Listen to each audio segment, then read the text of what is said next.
Boa noite, doutores, doutoras. Sejam bem-vindos a mais uma aula de Direito Processual Penal. Já estava aqui com saudade de vocês, não nos vimos na semana passada, vocês ainda estavam em semana de prova. Confirmem para mim, por gentileza, se estão me ouvindo bem. Boa noite, professor. O áudio está bom, sim. Ô, doutor Flávio, obrigado aí pela ajuda. Então, pessoal, vamos, sem mais rodeios, vamos lá para a nossa aula. A tela já está compartilhada.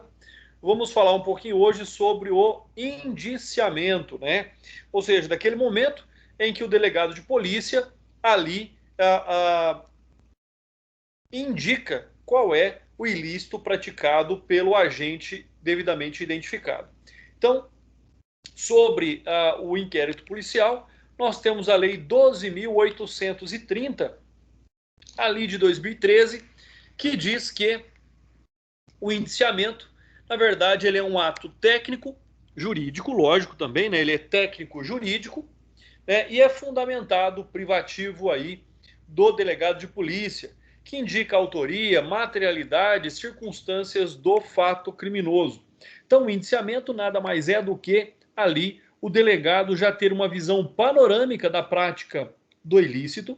O indiciamento nada mais é do que a apresentação dessas circunstâncias do crime e, logicamente, indicando qual é ali o tipo penal, ao ver do delegado que teria o indivíduo, que teria o agente ali incidido. Importante dizer que o indiciamento do delegado não vincula a interpretação do Ministério Público quando do oferecimento da denúncia, bem como, né, a tipificação posta na denúncia não também ali vincula o juiz de direito quando do recebimento da denúncia. Por quê? Porque são interpretações e são autonomias distintas que existem, né, que existem ali sobre a prática do ilícito ou sobre o recepcionamento da acusação. Então, o indiciamento, conforme aí nós estamos vendo sobre esse contexto, ele é um ato técnico jurídico e fundamentado, privativo do delegado de polícia, que sobre esse aspecto, então, indica, né, aqui a autoria, materialidade e circunstâncias do fato criminoso. Isso é o indiciamento. Pessoal, aí vem aqui pergunta, necessariamente precisa lá o delegado dizer que praticou o crime do artigo tal? Não, tá? Não há essa necessidade. Não é o que diz aí para nós o texto da lei, tá? Até porque seria ainda muito mais específico do que simplesmente o que diz o próprio texto da lei. E no artigo 2º, parágrafo 6º aí do Código de Processo Penal, diz que o indiciamento, ato privativo do delegado de polícia, dar-se-á por ato fundamentado, mediante análise técnico-jurídica do fato, que deverá indicar a autoria, materialidade e circunstâncias do crime. Então, o artigo 2º, parágrafo 6º, ele ainda é muito mais econômico do que os próprios termos da Lei 12.830. Então, esse é um aspecto também que nós não podemos aí deixar passar desapercebido, né? Na doutrina, cito aqui o Mirabete, que diz que é a imputação a alguém no inquérito policial da prática de um ilícito penal. Já o Rogério Tussi, ele diz que é o resultado concreto da convergência de indícios que apontam determinada pessoa ou determinadas pessoas como praticantes de fatos ou atos tidos pela legislação penal em vigor como típicos, antijurídicos e culpáveis, tá? Então, já dá aí para nós termos um exemplo do que é, de fato, o indiciamento. A propósito, nós temos ainda que observar o seguinte, que com o indiciamento, né, nós temos agora aqui a fase e a consistência de provas angariadas, o sujeito passivo pode vir a assumir várias formais posições. Então, ou seja, a partir do indiciamento é onde se inicia um processo, um procedimento aqui, né, os atos sequenciais de acusação contra o indivíduo. Então, ou seja, a partir do indiciamento é onde inicia-se uma trajetória para que essa pessoa possa vir a figurar de formas distintas, como, por exemplo, ele é suspeito ou investigado quando existe a possibilidade de que tenha praticado uma infração penal. E por isso, a suspeita, né, a investigação contra ele se volta, mesmo que não haja ainda um inquérito.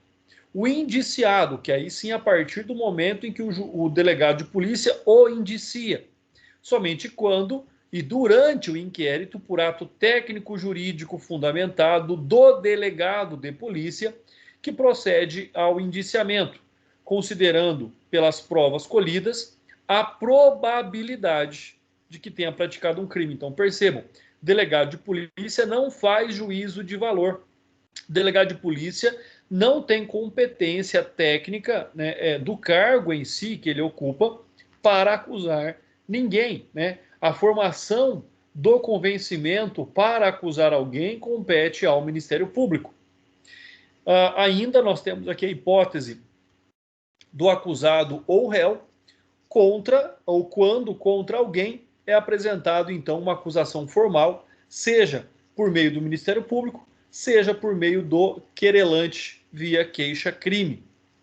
E, logicamente, após ali, o recebimento pelo juiz de direito, né? E aí, então, nasce o processo penal, né? E o processo, ele necessita, então, da formação da relação processual, ou seja, ele necessita de questões próprias que fazem com que possa, de fato, haver ali a acusação contra alguém. Outro aspecto que nós temos que ver aqui sobre essa nomenclatura é a questão sobre a hipótese, né? É a questão sobre a hipótese da qual ele pode ser chamado também de condenado, quando teve uma sentença que o reconheceu como autor do injusto penal. Então ele caminha de suspeito ou investigado até passando por indiciado ainda na fase pré-processual, na fase, né, inquisitória, na fase de inquérito policial, passa a ser acusado ao réu durante a acusação formal perante o juiz, passa a ser condenado com uma sentença que reconhece a prática do ilícito, e ele é apenado quando dessa sentença transita em julgado e ele começa, então, contra ele é executada a pena a qual ele foi condenado. Então, aí nós temos o apenado. Então, nós temos essa trajetória de suspeito, indiciado, acusado, condenado e somente na fase de execução de pena, quando nós chamamos esse indivíduo de apenado ou reeducando, né, conforme aí a melhor técnica jurídica. Pessoal, lembrando ainda, né, fiquem sempre à vontade, vocês têm toda a liberdade do mundo de participar aqui da nossa aula. Eu sempre disse, quem quiser deixar a câmera ligada durante a aula, fique à vontade para deixar a câmera ligada. Quem tiver aqui à vontade de participar, de perguntar, de fazer qualquer tipo de colocação quanto ao assunto que nós estamos fazendo, tirar alguma dúvida pessoal, fiquem à vontade. Também estou sempre aqui à disposição de vocês, tá? Na minha aula, vocês têm aí ampla liberdade de aparecerem, porque é muito bom ver vocês durante a aula também, né? Alguns colegas têm aqui as fotos, e isso já me anima bastante, mas é muito ruim ficar olhando aqui para umas bolinhas com algumas letras, né? É muito melhor quando a gente está dando aula e ver aí a reação de vocês, se vocês estão entendendo, se não estão entendendo. Isso é uma troca de informação bastante importante quando nós estamos aqui dando a aula. Bom, na sequência, logicamente, nós temos que observar que, né, o momento e a persecução penal tem como finalidade aí gerar elementos de informação, né? O inquérito policial nada mais faz do que gerar elementos de informação, elementos que vão informar o Ministério Público para que ele então possa, convencido por essas informações, possa apresentar uma acusação formal, né? Lembrando mais uma vez que não pode o juiz de direito condenar alguém somente sobre os elementos do inquérito policial, né? Tanto é que a legislação fala que o juiz, para condenar alguém, ele tem o livre convencimento motivado nas provas dos autos e não no inquérito. Então fiquem aí também com essa ressalva, pessoal.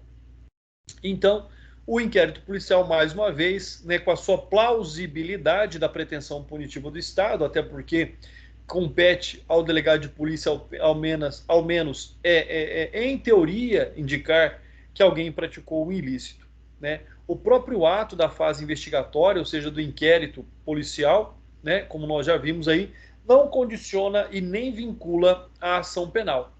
Ou seja, né, não justifica que esse ato aconteça depois de recebida a inicial acusatória, de nada muda, ou ele ocorra dentro do inquérito, nem que seja ao seu final, ou não tem sentido que se realize quando do respectivo processo. Em fase de processo, como já pontuamos anteriormente, não temos nenhuma figura do indiciado, mas, ou por mais que o indiciamento tenha ocorrido em momento oportuno, temos réu e acusado, uma posição ainda mais delicada para o sujeito passivo da persecução penal, com implicações legais próprias, ou seja, com a finalidade ali, né, da observância dos requisitos mínimos para a acusação do indivíduo, né? Aqui nós temos também que observar e falar um pouquinho sobre essa questão do indiciamento ainda, né? Ou seja, com relação ao indiciamento, cabe algum tipo de recurso contra esse ato administrativo, jurídico, fundamentado do delegado de polícia, né? De acordo com a doutrina aí que nós seguimos, que é do Dr. Guilherme Nucci, contra o indiciamento arbitrário, cabe habeas corpus, né? E esse habeas corpus ele é dirigido aí ao juiz de direito da comarca, caso alguém se sinta injustiçado, né, convocado à delegacia para ser indiciado. Nessa hipótese, o magistrado pode cessar a coação, se ela de fato for ilegal, impedindo o indiciamento ou mesmo determinando o trancamento da investigação. É conduta excepcional, pois o Estado tem o dever de investigar toda e qualquer infração penal, razão pela qual, somente em último caso, obriga-se a cessação precoce do inquérito. Pessoal, particularmente e na minha vida profissional, nunca vi isso acontecer, né? São raras as hipóteses e frente a situações extremamente exclusivas aí para que haja essa hipótese. A propósito ainda, caso o Poder Judiciário determine a revogação ou desconstituição do ato, termos em que a doutrina chama de desindiciamento, também algo extremamente raro de acontecer, ou seja, após o indiciamento, o juiz determina que a pessoa seja desindiciada, né? É algo também aí excepcional, é ato privativo do delegado e somente quando reflita uma arbitrariedade, coação ilegal evidente, e que se admite a intervenção judicial. Pessoal, isso é a título de doutrina, nós temos que estudar, mas tecnicamente e praticamente não se vê isso na vida profissional. Um outro aspecto aqui que nós temos que observar são algumas legislações a respeito, né? Então, por exemplo, a Lei Complementar 35 de 79, artigo 33, são prerrogativas do magistrado, parágrafo único.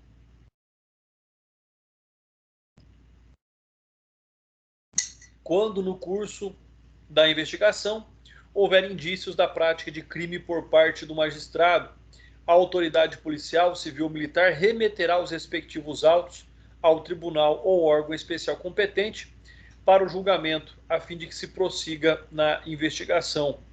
Lei 8.625 de 93, artigo 41, constituem prerrogativas dos membros do Ministério Público no exercício da sua função, além de outras previstas na sua lei orgânica. Primeiro, não ser indiciado em inquérito policial, observado o disposto no parágrafo único deste artigo. Parágrafo único. Quando no curso de investigação houver indícios da prática de infração penal por parte de membro do Ministério Público, a autoridade policial, civil ou militar remeterá imediatamente, sob pena de responsabilidade, os respectivos autos ao Procurador-Geral de Justiça, a quem competirá dar prosseguimento à apuração. Lei Complementar 75 de 93, artigo 18. São prerrogativas dos membros do Ministério Público da União. Primeiro, processuais. Não ser indiciado em inquérito policial, observado o disposto no parágrafo único deste artigo. Parágrafo único.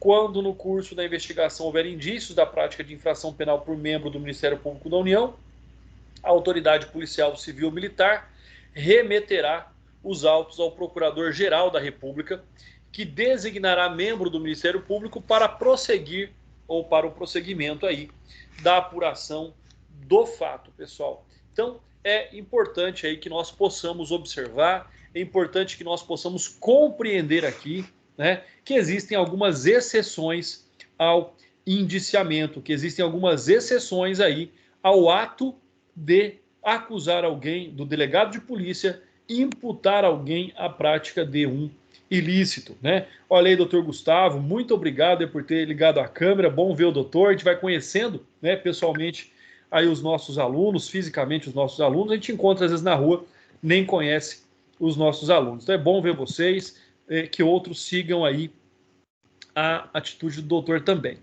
Pessoal, falando um pouquinho mais sobre isso, vou citar aqui para vocês, né, o que o Renato Brasileiro cita aí, fazendo referência a um julgado do STF. O que ele cita? Quanto às demais pessoas com foro privilegiado de função, exemplo, senadores, deputados federais, não há disposição legal que vede o indiciamento. Então percebam, nós temos algumas raras exceções que impedem o indiciamento de alguém. E elas estão aí normalmente vinculadas aos membros do Ministério Público, como exemplo que eu já aí citei para vocês, né? Via de regra, não existem essas exceções. Agora, o que nós temos aqui sobre isso também?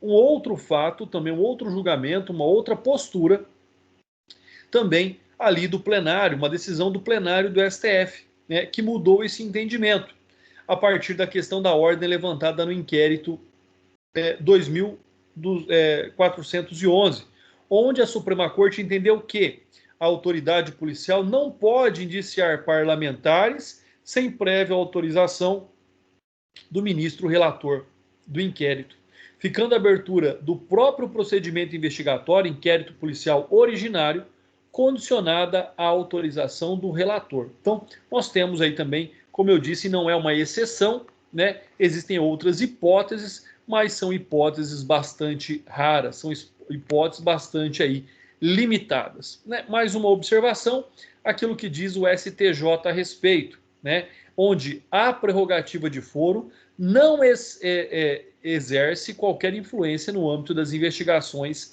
de autoridades delas dotadas, sendo prescindível a autorização do tribunal competente para a instauração do inquérito, seu desenvolvimento e podendo inferir por consequência o indiciamento. Então, pessoal, em algumas hipóteses, né, mais ainda limitadas, em algumas hipóteses mais ainda exclusivas, né, a autonomia de investigação é sempre da autoridade policial. Porém, todavia, né, o que se tem aqui para a abertura, para a instauração da investigação, seria a autorização. Então, esse é um outro aspecto que nós devemos considerar a nível aí do STJ. Vamos para a parte final do inquérito, pessoal. Talvez seja a parte mais importante, onde o delegado de polícia tem que ser sintético, né, para aqueles que desejam aí no futuro ser delegados de polícia. Ele tem que ser sintético, ele tem que ser objetivo, né, não pode ter uma conclusão de inquérito que caminhe para um juízo de valor. Não compete, não cabe isso ao delegado de polícia. Então fiquem atentos, cada um no seu quadrado, né? Um detalhe interessante é o prazo aí para a conclusão do inquérito policial, pessoal. Nós temos um prazo, esse prazo ele pode ser renovado por quantas vezes for necessário, desde que o delegado de polícia, né, encaminha os autos ao juízo, indique ao magistrado quais são ali as hipóteses ou quais são os motivos que necessitam e que impedem aí a dilação de prazo, né? Será ouvido o Ministério Público a respeito também. O artigo 10 diz que o inquérito deverá terminar no prazo de 10 dias se o indiciado tiver sido preso em flagrante ou estiver em prisão preventiva, contado o prazo nesta hipótese a partir do dia em que se executar a ordem de prisão, ou no prazo de 30 dias, quando estiver solto, mediante fiança ou sem ela, pessoal. Mas na prática, como eu sempre digo, não é bem assim, né? Eu já acompanho alguns inquéritos que estão ali ocorrendo há mais de 3 anos, para vocês terem uma ideia.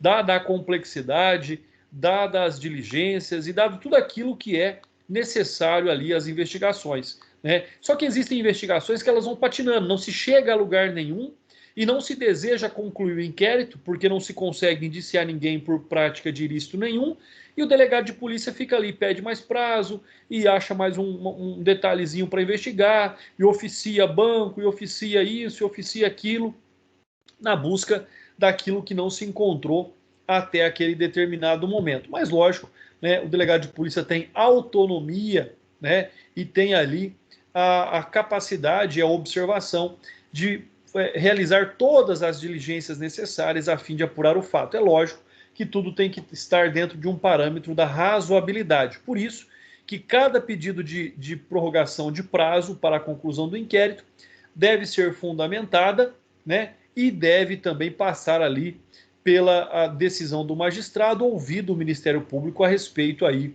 dessa prolação de prazo para a conclusão do inquérito policial. Importante dizer ainda que 30 dias no caso de réu solto, 10 dias no caso de réu preso. Esse é um fato também bastante importante. O outro aspecto que nós devemos considerar, nos termos aqui da melhor doutrina que trata desse tema, é a interpretação também do artigo 798 do Código de Processo Penal, naquilo que diz respeito aos seus parágrafos 1º e 3º. Exemplo, olha só, todos os prazos correrão em cartório e serão contínuos e peremptórios, não se interrompendo por férias, domingo ou dia feriado. Parágrafo 1º. Não se computarão no prazo o dia do começo, incluindo-se, porém, o do vencimento.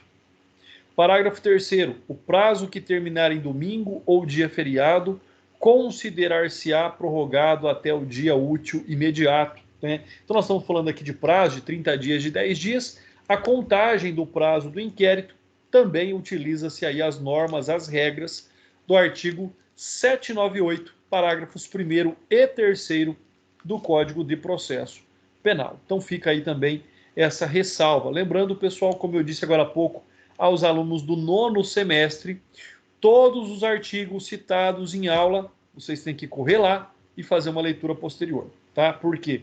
Porque eles são complementares, muitas vezes, aquilo que eu digo, de forma de comentários, mas é em referência a todos os artigos citados durante a nossa aula. O termo inicial, então, aqui, né, em relação ao termo inicial, ainda considerando a aludida natureza, né, julgando-se com a forma de contagem referida anteriormente, tem-se que o dias ACO será o primeiro dia útil seguinte à expedição da portaria, na instauração ex officio, ou a requisição da representação de requerimento nas demais formas de instauração. Então, o lapso inicial, o termo inicial de contagem do prazo é o dia seguinte, né, a expedição de portaria, requisição, representação, requerimento de instauração de inquérito policial. Então, esse é um fato importante, contado nos termos do artigo 798, parágrafos 1º e 3º. Né? Importante ainda ressaltar aqui o que diz a doutrina do Rangel, que é, primeiro, como já dissemos, a autoridade policial não mais se dirige ao juiz para requerer a devolução do inquérito à delegacia de polícia, pois, nesse caso, o requerimento é endereçado ao promotor de justiça, com atribuição para analisar os autos de inquérito, pessoal. Tá, mas na prática, o que se vê é ainda o encaminhamento aqui para o juiz de direito, com a oitiva do Ministério Público, pessoal. Mas, como diz aí o Paulo Rangel, trata-se de uma questão resolvida entre a própria autoridade policial e o Ministério Público, titular da ação penal pública, tá? Mas, na prática, ainda se vê muitos delegados encaminhando o inquérito para o juiz, e não cabe mais. O inquérito deve ser encaminhado ao Ministério Público, tá? Porque ele é o titular, ele é aquele em que receberá, que tem maior interesse no inquérito policial, é o Ministério Público. Então, olha aí, questão do indiciamento de pessoas presas, pessoal. Né? Como nós já falamos, são 10 dias. Né? Esse é um fato bastante importante. Né? Nós estamos lidando com a liberdade, com o segundo direito fundamental mais importante do indivíduo. Então, com relação aos prazos, nós temos que perceber o seguinte, né? Com relação aos prazos. Nós temos a natureza processual e a natureza material. Quanto à natureza processual, exclui-se o dia do início e inclui-se o dia do final. Não inicia nem finaliza em dia não útil. Quanto à natureza material, ou seja, o Código Penal, inclui-se o dia do início, exclui-se o dia do final. Início e fim podem cair em dia não útil. Então, percebam essa diferença. Quando nós analisamos prazos, nós temos os prazos, como se conta, né, o prazo do Código de Processo Penal, como se conta o prazo em termos do direito penal. Então, são diferentes, né? Vocês vão ver que a contagem do prazo ela é distinta. Bem como com relação à terminação do prazo. Imaginem que a pessoa está cumprindo pena e termina a pena dela no sábado. Ela vai sair só na segunda-feira da penitenciária? Claro que não. Ela vai sair na penitenciária no dia que terminar a execução da pena, né? Então, o início e o fim aqui do direito penal termina em qualquer dia, não importa. Enquanto do processo, prorroga-se até o primeiro dia útil subsequente. Então, fiquem atentos à contagem de prazo, né? E à validade dos atos em dia útil e em dia não útil. Então, esse é um outro aspecto que nós sempre temos que estar atentos, né? Não foi uma e duas vezes que eu fui ali a pedido da família buscar algum cliente na penitenciária de sábado, domingo, feriado, né? 11 horas da noite, 11 horas, o diretor da penitenciária solta o detento, o reeducando, às 23 horas e 57 minutos. Segura ele lá até o último segundo daquele dia, né? Ele não pode passar para o dia seguinte porque tornaria-se uma prisão ilegal. Então, esses são atos aí que nós devemos também estar sempre atentos, né?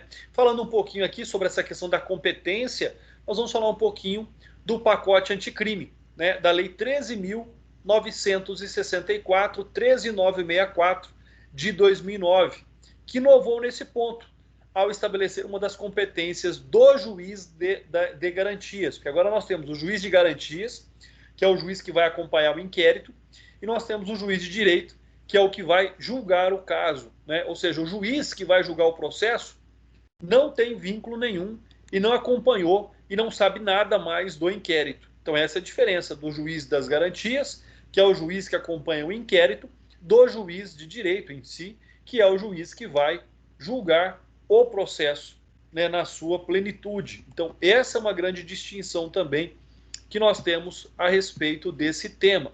Ou seja, né, o parágrafo 3º-B da Lei 13.964 de 2019 diz que o juiz das garantias é responsável pelo controle da legalidade da investigação criminal e pela salvaguarda dos direitos individuais cuja franquia tenha sido reservada à autorização prévia do Poder Judiciário, competindo-lhe especialmente, inciso 8º, prorrogar o prazo de duração do inquérito estando investigado preso, em vista das razões apresentadas pela autoridade policial e observado o disposto no parágrafo 2º deste artigo. Então, o que significa dizer isso?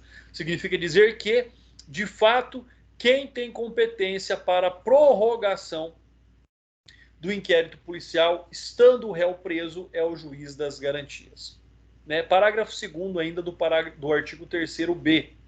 Se o investigado estiver preso, o juiz das garantias poderá, mediante representação da autoridade policial e ouvido o Ministério Público, prorrogar uma única vez a duração do inquérito por até 15 dias. Então, percebam, nenhum inquérito em que o indivíduo esteja preso poderá durar mais do que 25 dias.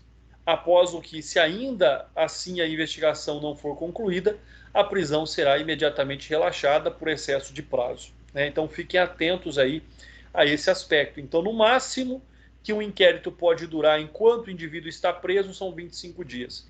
10 dias que seria o normal, podendo ser prorrogado pelo juiz das garantias por mais 15 dias. Ultrapassado esse prazo e não concluído o inquérito, obrigatoriamente tem que ser relaxada a prisão. Ou seja, o indivíduo será posto em liberdade porque o delegado de polícia não concluiu o inquérito no prazo legal. Agora... O professor, e se Oi? não tiver esse juiz de garantia? Então, doutora, esse que é o grande detalhe, né? O problema do pacote anticrime é que parte dele já é vigente e parte dele está suspenso por uma decisão do ministro Fux, tá? Então, alguns aspectos ainda não estão vigentes, como o caso do juiz das garantias, tá? Então, né, sobre esse aspecto, o que vai acontecer? Não havendo juiz das garantias, continua sendo o juiz de direito, o titular ali, né, pela salvaguarda dos direitos fundamentais dos indivíduos em momento de inquérito policial. Então, nós de fato não temos ainda juiz das garantias, né? Tá difícil ter juiz de direito, essa é a grande verdade, né? O déficit de juízes de direito hoje no Brasil é enorme e querem criar uma outra figura, não sei se vai abrir um concurso específico para juiz das garantias, que vai cuidar só do inquérito, né? Mas se não tem, juiz das garantias continua sendo o juiz de direito, o responsável aí por salvaguardar o direito dessas pessoas, né? Até eu ia falar sobre isso agora, e eu já dou a palavra para a doutora de novo, né? O que vai acontecer? Por decisão do ministro Fux, né? Tá aí, olha só, as ADIs, a 6298, a 6299, a 6300 e a 6305, da qual aí suspendeu a eficácia, né, do artigo 3º-B do Código da lei aí do pacote anticrime, né, pessoal? A verdade é uma só. O então juiz Sérgio Moro não avançou em nada no Brasil com o pacote anticrime, né? Pelo contrário, sobre alguns aspectos ainda foi mais maleável com relação a alguns criminosos, como por exemplo a necessidade de justificativa nonagesimal a cada 90 dias da prisão preventiva. Então são alguns aspectos aí que vieram, que só complicaram, que só bagunçaram, né, o nosso Código de Processo Penal, que já precisava de um novo Código de Processo Penal, e essa lei, esse pacote anticrime, nada contribuiu e nada colaborou aí para o judiciário brasileiro, doutor. Então, existe, por lei, a figura do juiz das garantias, mas não existe eficácia da presença ou da existência do juiz de garantias, porque esse dispositivo legal está suspenso por uma decisão do ministro Luiz Fux, né, que hoje é o presidente do STF. Entendeu, doutora? Entendi, professor. Obrigada. Imagina, eu que agradeço pela pergunta. Na sequência aí, pessoal, olha só para finalizar esse aspecto, então. É importante que fique registrado que os prazos referidos de 10 e 30 dias são os fixados como regra pelo Código de Processo Penal. Há várias legislações extravagantes, ou seja, sobre aspectos do crime em si, como, por exemplo, a lei de drogas, né, crimes hediondos, que podem fixar prazos completamente diferentes, tá? Então, fiquem atentos a isso. Essa é a regra geral, mas existem prazos diferentes em razão de legislações extravagantes, como, por exemplo, olha só, olha esse quadro aí, né? A regra do Código de Processo Penal, artigo 10, caput. 10 dias réu preso, 30 dias réu solto. Inquérito policial federal, né, da Polícia Federal, 15 dias, podendo ser prorrogado por mais 15 dias no caso de réu preso, e réu solto também tem que ser concluído em 30 dias. Inquérito policial militar, 20 dias, réu preso, e investigado solto, 40 dias, sendo prorrogado por mais 20.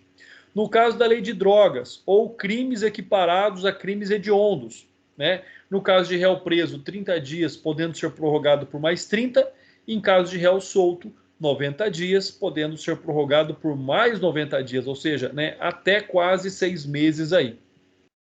Crime contra a economia popular, tanto faz réu preso ou réu solto, são 10 dias. Prisão temporária decretada em inquérito, relativo a crimes hediondos ou equiparados, né? Nós temos aí, no caso de investigado preso, 30 dias, podendo ser prorrogado por mais 30, ou no caso de réu solto, não há nenhuma previsão legal sobre esse aspecto, né? E em se tratando de investigado solto, a doutrina e a jurisprudência admitem a prorrogação sucessiva do prazo para a conclusão do inquérito policial. Por quê? Porque não vai trazer nenhum prejuízo efetivo ao indivíduo, já que a sua liberdade não está sendo tolhida ali em nível de inquérito policial. Então, fiquem atentos a esses prazos, seja os prazos de regra geral do Código de Processo Penal, sejam os prazos que são estipulados por legislações esparsas, ou seja, né, dependendo, logicamente, ali da gravidade do procedimento. Basicamente, nós temos uma distinção muito clara entre crimes comuns e crimes hediondos. E isso é o que mais se vê na prática, isso é o que mais se observa na prática, né? Salvo aí algumas exceções, conforme eu já trouxe para vocês. Com relação, então, ao relatório final, quais são as exigências, né? O que é que o delegado de polícia tem que fazer para encaminhar agora ali esse relatório ao Ministério Público, né? É uma espécie de prestação de contas do Estado. O parágrafo 1º do artigo 10 aí do Código de Processo Penal diz o seguinte: a autoridade fará minucioso relatório do que tiver sido apurado e enviará os autos ao juiz competente. O juiz, então, recebe e automaticamente encaminha ao Ministério Público. Tá? Por quê? Porque o inquérito para o juiz de nada tem importância. O inquérito, como elemento informativo, ele informa ao Ministério Público para que esse forme o seu convencimento, para ver se ele enxerga nas investigações, no relatório minucioso elaborado pelo delegado de polícia, se estão presentes os indícios de autoria e materialidade do ilícito. Então essa é a grande finalidade aí do inquérito policial. Então é nisso que o delegado de polícia tem que se basear, a fim de que ele possa, então, concluir o seu inquérito policial por meio do relatório, né? Olha só, o Avena diz o seguinte: neste relatório, a autoridade policial deverá limitar-se a declinar as providências realizadas, resumindo os depoimentos prestados, a versão da vítima e do investigado, mencionando o resultado das diligências que tenham sido perpetradas durante as investigações e evidenciando, a partir de tudo isso, a tipicidade da conduta investigada, sua autoria e materialidade. Dessa forma, a autoridade policial, ao elaborar o documento, deve limitar-se, lembrem-se, delegado de polícia não emite juízo de valor, não acusa ninguém. Deve limitar-se para além do resumo das investigações e diligências, tratar apenas da tipicidade, autoria e materialidade, pessoal, somente isso, né? Aí vocês podem perguntar: André, você já viu algum inquérito em que o delegado não indiciou, que o delegado não disse qual é o tipo penal praticado pelo indivíduo? Já é muito comum. Os novos delegados, os delegados recém-formados, aí, aprovados na academia de formação, eu já vi vários casos onde ele apenas relata o que se foi apurado, né? Vê como presente a materialidade de um ilícito, mas diz que compete ao Ministério Público a determinação desse ilícito, pessoal. Por quê? Isso gera um constrangimento em alguns aspectos. Eu tive um caso em que a delegada, né, indiciou o meu cliente por homicídio culposo na direção de veículo automotor. O Ministério Público entendeu que é homicídio doloso na direção de veículo automotor, né? E aí o meu cliente hoje vai a júri. E esse entendimento foi recepcionado em grau de recurso, e recurso sentido estrito lá, da decisão de pronúncia desse processo. Ou seja, então, peraí, de que valeu a delegada entender que era homicídio culposo na direção de veículo automotor? Não valeu de nada. Não é recepcionada essa interpretação, não vincula o Ministério Público, não vincula o magistrado, não vincula decisão nenhuma a partir dali, tá? Por isso que eu vejo cada vez mais delegados não mais tipificarem a conduta. Eles simplesmente dizem, como está escrito aqui no nosso material, né? Simplesmente eles resumem o inquérito, eles dizem o que foi apurado e encaminham ao Ministério Público para que esse tenha, então, ali, sobre esses fatos, a sua concepção, né? Olha só o que diz aí, por exemplo, a Lei de Drogas, o artigo 52, olha só: fim dos prazos a que se refere o artigo 51 desta lei, a autoridade de polícia judiciária, ou seja, o delegado de polícia, remetendo os autos do inquérito ao juízo, né? A Lei 11.343 de 2006 é a Lei de Drogas. Primeiro, relatará sumariamente as circunstâncias do fato. E não, olha a diferença. Aqui fala resumidamente, e lá sumariamente, né? Justificando as razões a que levaram à classificação do delito, indicando a quantidade e a natureza da substância ou do produto apreendido, o local e as condições em que se desenvolveu a ação criminosa, as circunstâncias da prisão, a conduta, a qualificação e os antecedentes do agente. Então, olha como isso é extremamente importante, né? Ou seja, o que pode se questionar a respeito disso? Poderia o delegado externar sua opinião acerca de eventuais excludentes de ilicitude, de culpabilidade, não que acreditem estarem presentes? Olha, ele matou, mas matou sob legítima defesa. Pessoal, não deve, não pode. Não cabe ao delegado de polícia externar juízo de valor. Não cabe. Né? Esse tipo de julgamento, ele cabe ao judiciário, não cabe ao âmbito da delegacia de polícia. Então, essa fica aí uma outra ressalva, né? Uma ressalva que vem sendo aí cada vez mais reforçada pela nossa doutrina, como diz também aí o Renato Marcão. Né? Uma outra análise que se faz aí do Renato Marcão também é que o relatório não deve ser mais do que um índice do inquérito.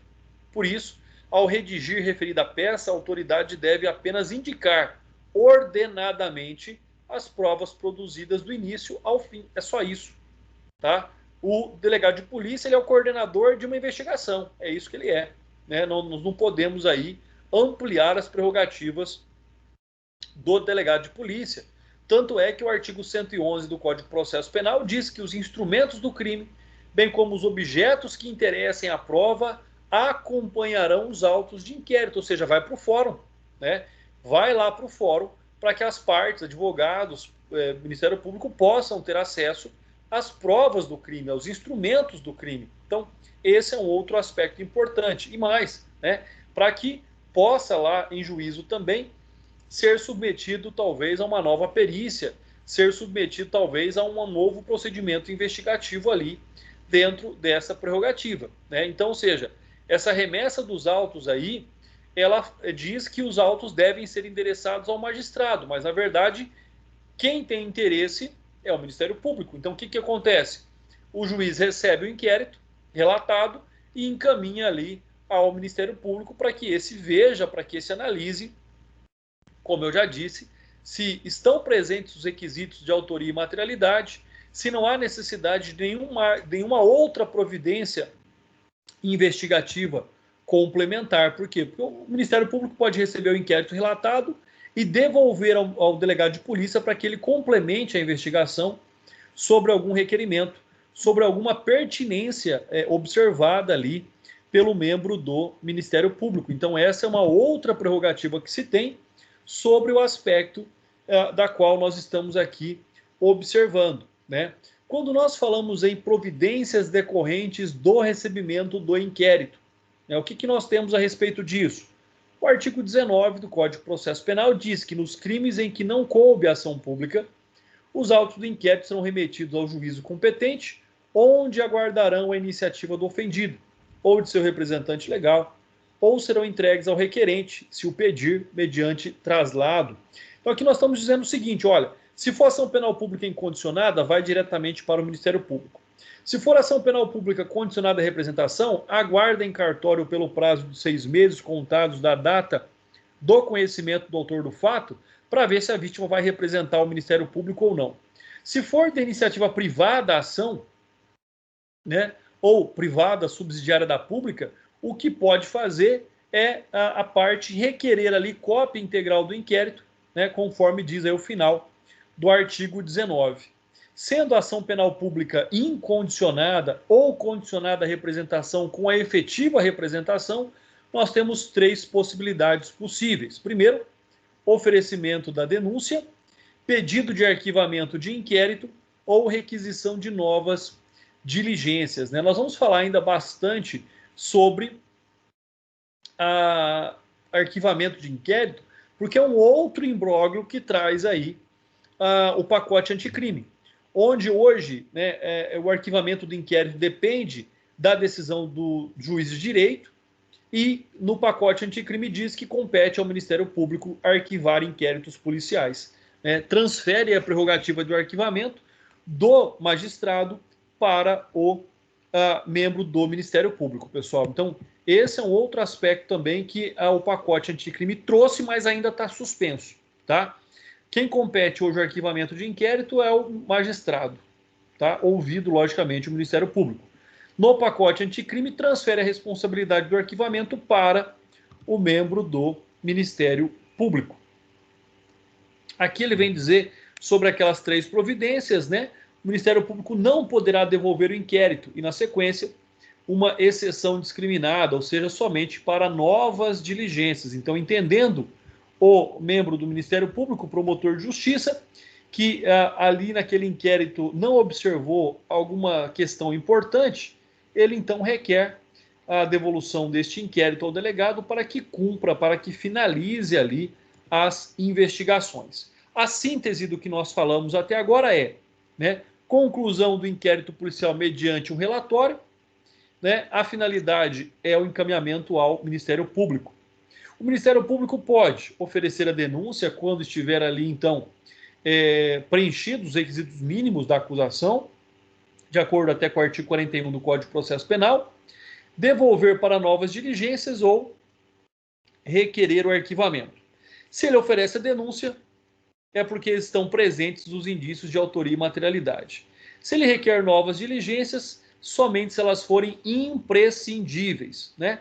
E no arquivamento, pedido de arquivamento, pela falta de justa causa, fato não constitui crime ou por já estar ali presente as hipóteses de extinção de punibilidade, pessoal. Próxima aula, nós vamos continuar aqui a partir dessas 3 providências que eu já aqui expliquei para vocês, tá bom? Então, próxima aula, nós continuamos aqui no pedido de arquivamento de inquérito, falando um pouquinho mais sobre o pacote anticrime e a suspensão de alguns dispositivos dele. Pessoal, se alguém tiver alguma dúvida, estou aqui à disposição agora, né? Nós temos aí aproximadamente 30 minutos ainda para tirar qualquer dúvida que vocês tenham.